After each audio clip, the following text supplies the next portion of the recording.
অনেকে আছে অতীতের কষ্ট ভুলতে চায় না, ভুলতে পারে না। কেউ আপনারে ধমকি দিছিল, কেউ আপনার সাথে খারাপ আচরণ করছিল, কেউ আপনারে গালি দিছিল, অনেকে এটারে পেলে পুষে অন্তরে বড় করে রাখে, আছে না নাই? ভুলতে চায় না। মনের ভেতরে রাগ পেলে পুষে রাখা ঠিক না। মনে মনে কয়, তুই আমারে মারছিলি, আমি তোরে মারুম। তুই আমারে অপমান করছিলি ওই দিন, যদি একদিন সুযোগ পাই তোরে হোতা এলামু। আছে না এরকম? সেই 20 বছর আগে আপনার এসে অপমান করছে, ওইটারে পেলে পুষে আপনি অন্তরে নিয়ে বয়ে বেড়াচ্ছেন। আর এই হিংসা ক্ষোভ যদি রাগ ভিতরে রাখেন, এটা আপনারা জ্বালায় দেয় ভিতরে, জানেন? আর যদি আপনি ক্ষমা করে দেন, একেবারে ঠান্ডা। জানেন এই ফর্মুলা আপনারা?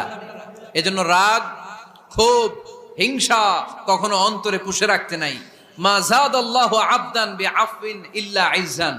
কোন বান্দা যদি তার অন্য কোন ভাইকে ক্ষমা করে দেয়, আল্লাহ তাআলা ওই ক্ষমাকারীর সম্মান আর মর্যাদাকে বাড়িয়ে দেয়।